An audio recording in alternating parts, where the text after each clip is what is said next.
بسم الله الرحمن الرحيم. الرحمن علم القرآن، خلق الإنسان علمه البيان. الشمس والقمر بحسبان، والنجم والشجر يسجدان. والسماء رفعها ووضع الميزان ألا تطغوا في الميزان، وأقيموا الوزن بالقسط ولا تخسروا الميزان. والأرض وضعها للأنام، فيها فاكهة والنخل ذات الأكمام، والحب ذو العصف والريحان. فبأي آلاء ربكما تكذبان؟ خلق الإنسان من صلصال كالفخار، وخلق الجان من مارج من نار. فبأي آلاء ربكما تكذبان؟ رب المشرقين ورب المغربين، فبأي آلاء ربكما تكذبان؟ مرج البحرين يلتقيان، بينهما برزخ لا يبغيان. فبأي آلاء ربكما تكذبان؟ يخرج منهما اللؤلؤ والمرجان. فبأي آلاء ربكما تكذبان؟ وله الجوار المنشآت في البحر كالأعلام. فبأي آلاء ربكما تكذبان؟ كل من عليها فان، ويبقى وجه ربك ذو الجلال والإكرام. فبأي آلاء ربكما تكذبان؟ يسأله من في السماوات والأرض كل يوم هو في شأن. فبأي آلاء ربكما تكذبان؟ سنفرغ لكم أيها الثقلان. فبأي آلاء ربكما تكذبان؟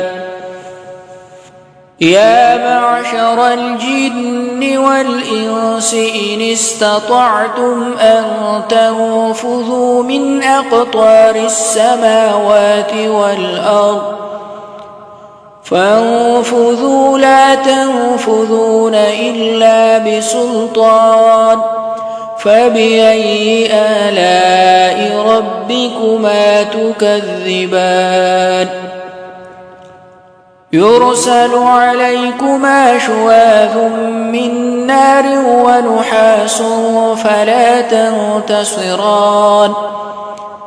فبأي آلاء ربكما تكذبان؟ فإذا انشقت السماء فكانت وردة كالدهان. فبأي آلاء ربكما تكذبان؟ فيومئذ لا يسأل عن ذنبه إنس ولا جان. فبأي آلاء ربكما تكذبان؟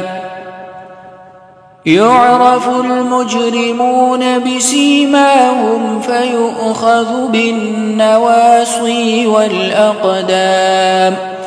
فبأي آلاء ربكما تكذبان؟ هذه جهنم التي يكذب بها المجرمون، يطوفون بينها وبين حميم آن. فبأي آلاء ربكما تكذبان؟ ولمن خاف مقام ربه جنتان فبأي آلاء ربكما تكذبان ذواتا أفنان فبأي آلاء ربكما تكذبان فيهما عينان تجريان فبأي آلاء ربكما تكذبان فيهما من كل فاكهة زوجان فبأي آلاء ربكما تكذبان متكئين على فرش بطائنها من استبرق وجنى الجنتين دان فبأي آلاء ربكما تكذبان فيهن قاصرات الطرف لم يطمثهن إنس قبلهم ولا جان فبأي آلاء ربكما تكذبان كأنهن الياقوت والمرجان فبأي آلاء ربكما تكذبان هل جزاء الإحسان إلا الإحسان فبأي آلاء ربكما تكذبان ومن دونهما جنتان فبأي آلاء ربكما تكذبان مدهامتان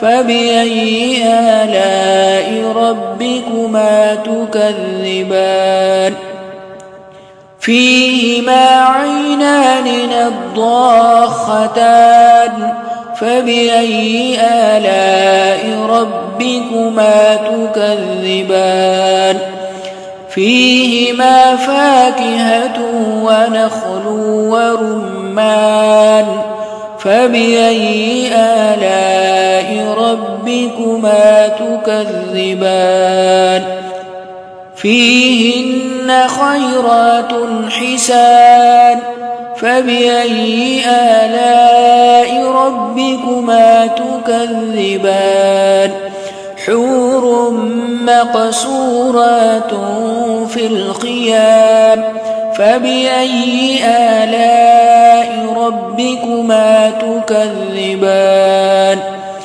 لم يطمثهن إنس قبلهم ولا جان فبأي آلاء ربكما تكذبان